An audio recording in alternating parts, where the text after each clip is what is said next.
ஆண்டவரே, எங்கள் பாவங்களை மன்னித்தருளும். நம் ஆண்டவராகிய இயேசு கிறிஸ்துவின் அன்பும் அருளும் அமைதியும் மகிழ்ச்சியும் உங்கள் அனைவரோடும் இருப்பதாக. புனித அல்போன்ஸ் அம்மாவினுடைய விழாவினை சிறப்பித்து கொண்டாடுகிற இந்த நாளில் உங்கள் ஒவ்வொருவருக்கும் இந்நாளின் விழா வாழ்த்துக்களை உரித்தாக்கிக் கொள்ளுகிறேன். யார் இந்த அல்போன்ஸ் அம்மா? எதற்காக கத்தோலிக்க திரு அவை இவருக்கு இந்திய திருநாட்டில் ஒரு உயர்வான இடத்தை கொடுத்திருக்கிறது? அப்படி என்ன இவர் சாதித்தார்? இவருடைய வாழ்க்கை சொல்லுகிற பாடம் நமக்கு என்ன?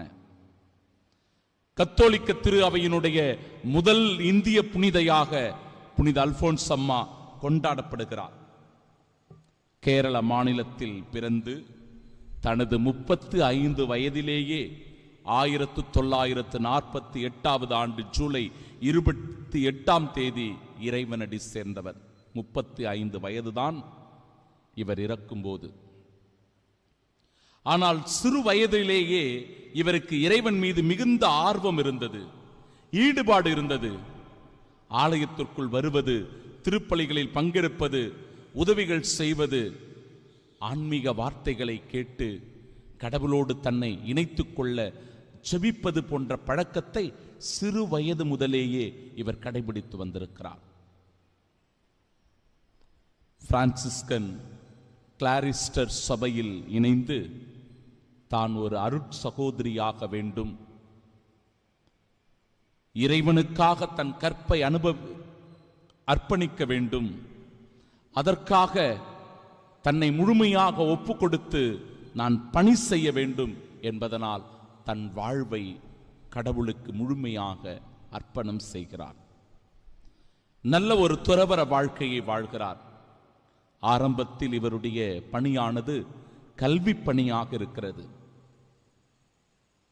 கல்வி பணியை செய்வதற்கு மிகுந்த ஈடுபாடு காட்டுகிறார்.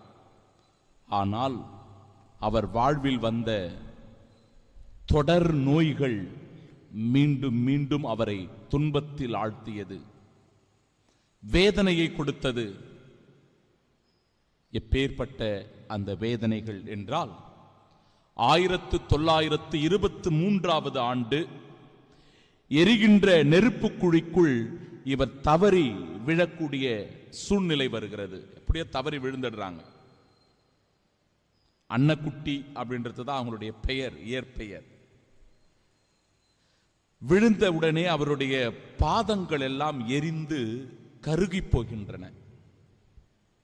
இந்த விபத்து அவருடைய வாழ்நாள் முழுவதும் ஒரு மிகப்பெரிய பாதிப்பை அவருக்குள் தந்திருக்கிறது. அவரை இயலாமையிலேயே ஆழ்த்தி இருக்கிறது. இளமையில் தாயினுடைய மரணம், அவருடைய தோல் நோய் பாதிப்பு, ஒரு கால் ஊனமுற்ற ஒரு நிலையில் இருப்பது, வளர்ப்பு தாயினுடைய மரணம் என இப்படி பல்வேறு பாதிப்புகள் அவரை மனநோகம் செய்திருந்தது. அவருடைய உடலையும் மனதையும் வருத்தி இருந்தது. ஆனால் அன்பிற்குரியவர்களே, இப்படிப்பட்ட இக்கட்டான நிலையிலும் நெருக்கடியான வேளையிலும் அவருடைய மனநிலை என்பது, என் பாடுகளை, என் துன்பத்தை, என் வேதனையை எல்லாவற்றையும் இயேசுவினுடைய பாடுகளுக்கு நான் அர்ப்பணம் செய்கிறேன் என்று சொல்லி அந்த துன்பத்தை கூட மகிழ்ச்சியோடு ஏற்றுக்கொண்டு உறுதியாக வாழ்ந்தாராம் புனித அல்போன்ஸ் அம்மா. மிக மிக முக்கியமான ஒரு இடம் பிரியமானவர்களே. ஏன் 35 வயதே ஆன ஒரு அருட்கண்ணியருக்கு இந்த தாயாம் கத்தோலிக்க திரு அவை மிக உன்னதமான சிறந்த புனித தன்மையை கொடுத்திருக்கிறது என்றால், அவருடைய இந்த அர்ப்பண வாழ்வு. துன்பங்கள் வருகிற போது, நெருக்கடிகள் வருகிற போது, வாழ்வில் நோய்கள் வருகிற போது பெரும்பாலான நம்மில் இருக்கிறவர்கள் புலம்பி தவிப்போம். எதற்கு எனக்கு இந்த சோதனை என்று சொல்லி கேள்விக்கு மேல் கேள்வி கேட்போம். ஆண்டவர் என்னை சோதிக்கிறார் என்று சொல்லி ஆண்டவரையே குறை பேசுவோம். ஆனால் எல்லாவற்றையும் சகித்துக் கொண்டு ஏற்றுக்கொண்டு அந்த அர்ப்பண வாழ்வை முழுமையாய் வாழும் பொருட்டு தன் பாடுகளை, துன்பங்களை, வேதனைகளை, நோய்களை ஒருவர் முழுமையாக ஆண்டவருக்கு காணிக்கையாக்க முடியும் என்றால் அது அல்போன்ஸ் அம்மாவினுடைய வாழ்க்கையாக இருக்கிறது. பிரியமானவர்களே, தான் பட்ட துன்பங்களை இறைவனுக்கு உகந்த தியாகமாக அவர் ஒப்புக் கொடுத்ததினால்தான் இன்றைக்கு அவர் ஒரு புனிதையாக உயர்த்தப்பட்டிருக்கிறார். 1986 திருத்தந்தை 2ஆம் ஜான் பால் அவர்கள் இவருக்கு அருளாளர் பட்டம் வழங்குகிறார். பிறகு அக்டோபர் மாதம் 12ஆம் தேதி 2008ஆம் ஆண்டு திருத்தந்தை 16ஆம் பெனடிக்ட் அவர்கள் இவருக்கு புனிதர் பட்டம் வழங்குகிறார். ஆம், அன்பிற்கு பிரியமுள்ள சகோதர சகோதரிகளே, ஒருவருடைய வாழ்க்கை ஒரு முன்னுதாரணமான தியாக வாழ்க்கையாக இருக்கிறது என்றால் இன்றைக்கு இந்திய திருநாட்டில் வாழ்கிற நாம் ஒவ்வொருவரும் கூட இந்த புனிதையை குறித்து பெருமைப்படுகிறவர்களாக இருக்கிறோம். வெறும் பெருமைப்படுகிறவர்களாக மட்டும் இருந்துவிட்டு போகக்கூடாது. மாறாக அவருடைய வாழ்க்கையில் இருக்கிற முக்கியமான அம்சங்களை நம் வாழ்க்கையோடு பொருத்தி பார்த்து நாமும் கூட அந்த புனிதையைப் போல இறைவனுக்கு உகந்த ஒரு வாழ்வு வாழ வேண்டும் என உறுதி மேற்கொள்ள வேண்டும்.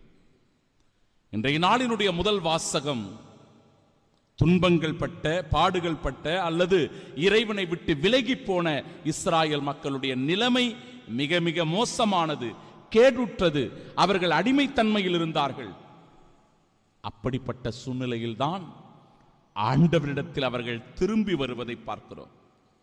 தாங்கள் செய்த தவறுகளுக்காக அவர்கள் மனம் வருந்துவதை பார்க்கிறோம்.